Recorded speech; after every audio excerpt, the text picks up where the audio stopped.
Happy birthday, Uncle Jack. Happy birthday, Jack. No, say happy birthday, Uncle Jack. Uncle Jack.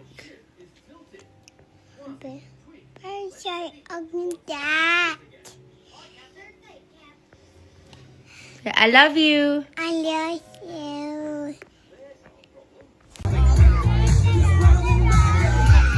It's supposed to be a celebration of 40th birthday. A day for laughter, memories, and family. But this year for Jack Osbourne, it felt different. It felt quiet. Because for the first time in his life, his father wasn't there.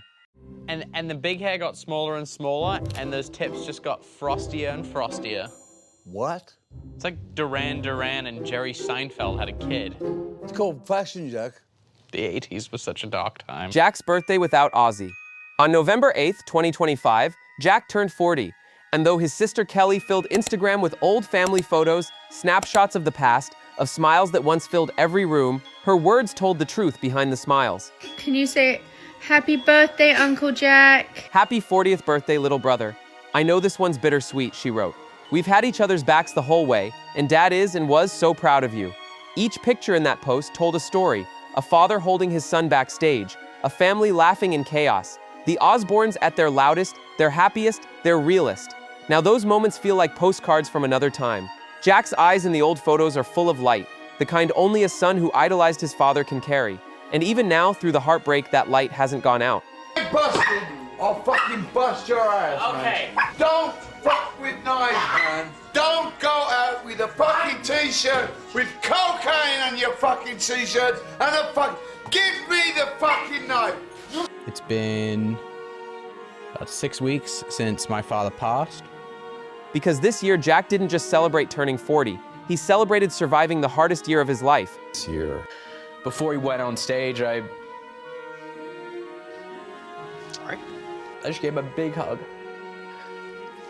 I just kissed him. I just said, I was like, crush it. You're gonna do so good. And I was crying. You wanna know what's interesting? So like, obviously, my dad recently passed and been going back and like looking through pictures, and my years are all fucked up for like when I was doing certain things with him, and like him and I, we had this show, World Detour.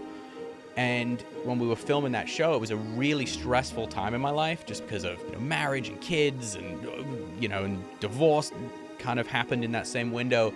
And I think because I was so stressed out, I don't remember as much of it as I would like to. Yeah. And it's so strange that like stress for memory is a terrible thing. Kelly's strength and the family that holds on. That's my biggest fear. Yeah. My biggest fear is losing a member of my family. Just days before Jack's birthday, Kelly had celebrated her own, her 41st with her mom Sharon by her side. Happy birthday, dear Kelly. Happy birthday to you. It was Sharon's first night out since losing Ozzy. And even as cameras captured her elegant black dress and soft smile, you could see it, the grief that lives quietly beneath the surface. But that night wasn't about appearances. It was about showing up. For Kelly, for family, for love. Because that's what Sharon does best. Even in heartbreak, she stands. Kelly, too, has been the emotional glue, caring for her mom. So it's my mom's birthday today. And I just decorated her room. And she's still sleeping. Protecting her brother and loving her little son Sydney, who turned 3 just days before Jack's milestone. Happy birthday to you. Happy birthday, dear Sydney. Happy birthday to you. She shared photos of Sydney hugging his papa Ozzy, writing, "I know he's watching down on you, so proud of the little man you're becoming." Good morning. I just wanted to take a second to say thank you so much to everybody that came down to meet our family yesterday at Birmingham Comic Con. Grief doesn't disappear, it just changes shape. For the Osbourne family, the months following Ozzy's passing weren't about moving on, they were about learning how to move with the pain. because Ozzy wasn't just a father or a husband, he was the heartbeat of their home. And even though the music had stopped, the echo of who he was still played in everything they did. Second, how is your mother doing now? You know, when people have been asking me that question, I say, she's okay, but she's not okay. Can she feel the affection and the appreciation? Oh my God, yeah. Yeah. I know she feels the love. And I think that has been such an interest, like a level that none of us could ever really, we have, you know. Jack finds meaning in memories. After the funeral, Jack Osbourne stayed mostly out of the spotlight. He spent long days with his daughters, taking them hiking, teaching them about the stars, showing them videos of their Papa Ozzy singing on stage. He wanted them to understand who their grandfather truly was. Not just the wild man from TV, but the man who loved deeply, who made them laugh, who told stories that never seemed to end.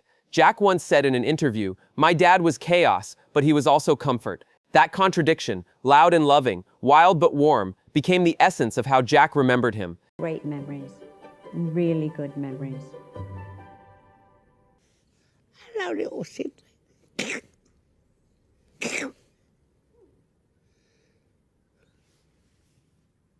He'd walk into the studio, look at one of Ozzy's old guitars on the wall, and just smile. Sometimes he'd press play on an old home recording. Hey Ozzy, what's your son's name? Jack. Hey Jack, how you doing? Nice to see you. You too. How cool is it having Ozzy as a dad? Very cool. Yeah, right? Yeah, you seem like a good kid, you know what I mean? Well, he looks like a little angel. I can't believe he's Ozzy's kid. But do the other kids And hear Ozzy's unmistakable laugh, that throaty, mischievous, joyful sound. And suddenly it felt like he was still there. The family that still laughs together. The Osbournes always handled pain with humor. That's who they are. They joke through tears. They tease to survive. So when Sharon and Kelly visited Jack's home a few weeks after his birthday, that old spark came back. Kelly was making tea. Sharon was telling a story about Ozzy accidentally ordering 50 chickens instead of 15 on tour in Japan. They all burst out laughing. And for a moment, just a fleeting, perfect moment, it was like nothing had changed. Because love like theirs doesn't vanish when someone dies. It lingers in every shared laugh, in every inside joke, in every quiet night when they play Ozzy's music just to feel close to him again. What could possibly get people off by strangling a cat? Do you know what it is? Some tight. It always leads. I really to hate that you humans. keep setting the stage for them to be complete fucking idiots. Well, I'm not. I'm changing the subject.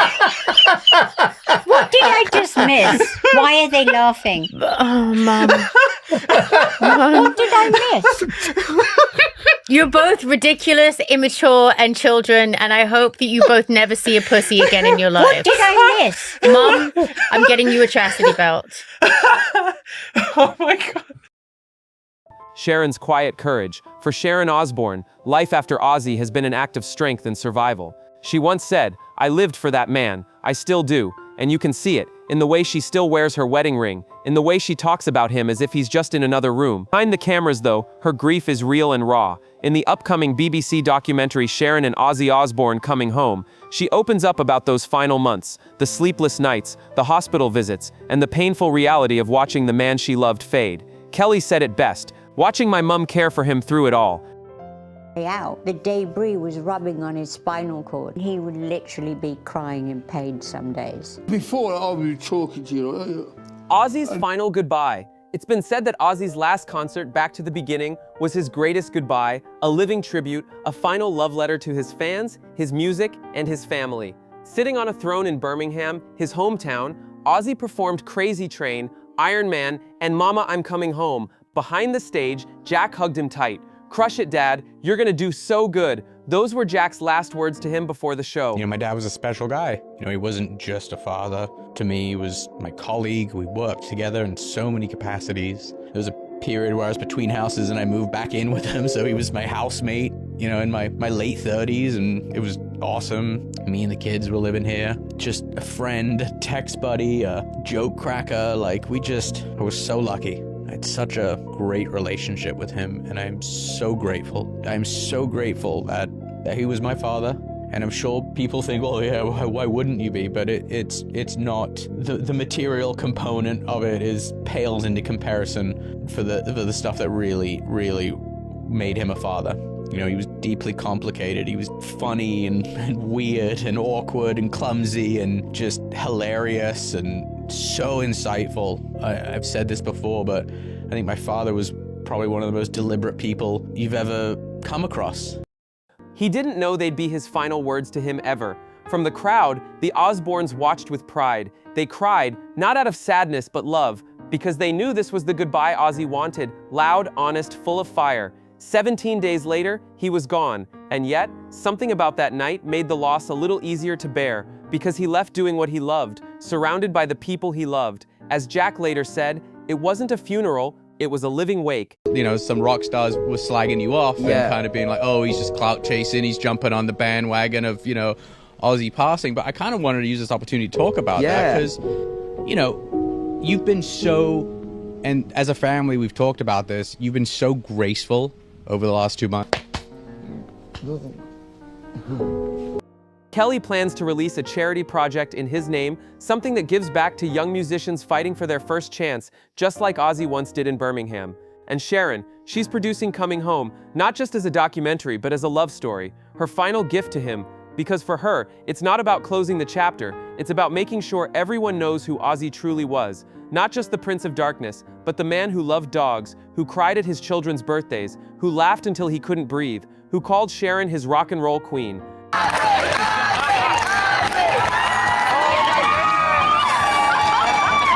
Happy early birthday. Happy birthday, darling. I have another gift for you. Oh.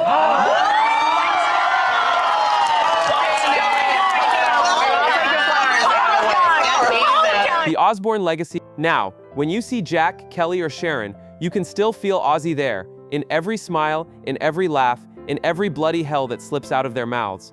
His family doesn't talk about getting over the loss, because they never will. Instead, they talk about carrying him forward, through music, through stories, through the little moments that make life worth living. Because that's what Ozzy taught them, to live fully, laugh loudly, and love endlessly.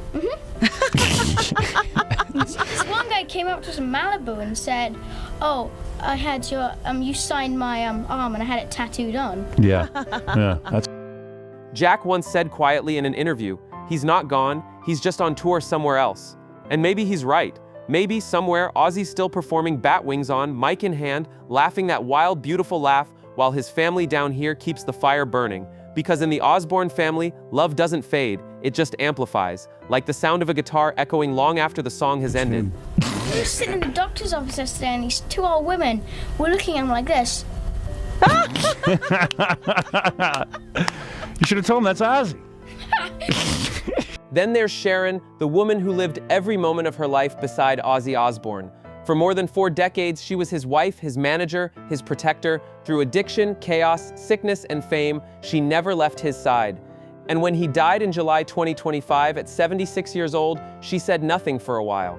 Because what do you say when half of your soul is gone? When she finally spoke, her words were quiet but powerful. They were all crying because they just couldn't believe that he was there. Shut up. One of those moments that you just don't forget. It was just... There's a gaping hole in my life where my husband used to be. Sharon thanked fans for their love, calling it otherworldly. She said she was still finding her footing, but every appearance since then, from Kelly's birthday dinner to the quiet interviews she's done in the months following, shows her resilience.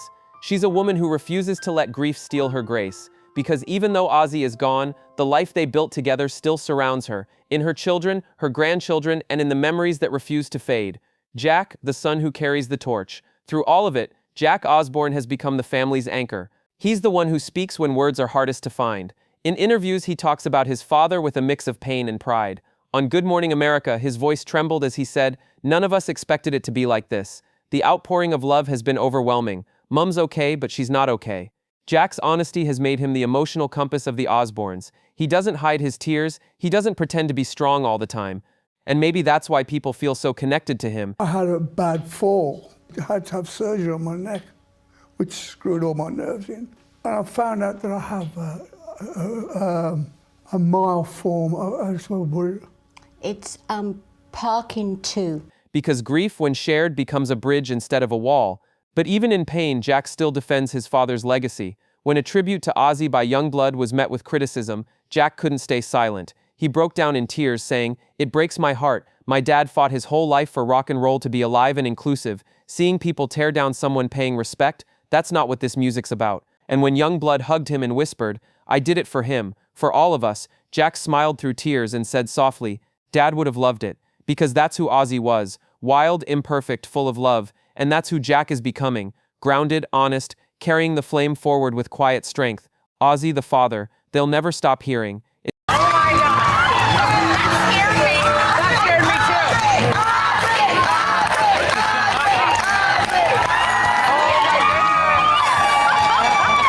Happy early birthday! Happy birthday, darling. I have another gift for you. Oh! It's strange to talk about Ozzy Osbourne in the past tense, because even in death, his presence fills every space, through his music, his laughter, his stories. His final concert, Back to the Beginning, was a farewell, but also a celebration. Sitting on a throne in Birmingham, surrounded by his band and fans, he performed one last time. 17 days later, he was gone, but not before finishing his memoir, Last Rites, where he wrote, "If I'd been clean and sensible, I wouldn't be Ozzy, but at the end, I was clean, and I was still Ozzy." If I'd been clean and sober, I wouldn't be Ozzy. If I'd done normal, sensible things, I wouldn't be Ozzy. There's definitely some truth to that. But here's the thing. He was clean and sober at the end, and he was still Ozzy. Were there things in the book that were hard for you to read? I think the last chapter is the hardest. What are you remembering from that time? He was happy. Sorry. Those words feel heavier now. They're not just about a man, they're about a life lived without apology. A life that, even through chaos, found love and peace at the end. The Osbournes still together, even apart. Now months later, the Osbourne family is learning to live again. They celebrate birthdays, they laugh at old videos, they talk about Ozzy like he's still in the room, because in a way, he always will be. Jack continues to raise his kids with the same humor and grit his father gave him. Kelly writes, sings, and pours her emotions into motherhood. And Sharon, she still wakes up every morning, looks at the photo beside her bed and whispers, "Good morning, my love." Because grief doesn't end. It softens. It becomes a melody, one that plays in the background of every day that follows. For the Osbournes, that melody is eternal. It sounds like Crazy Train. It feels like home. And it reminds us all that even after the final curtain, love never truly dies.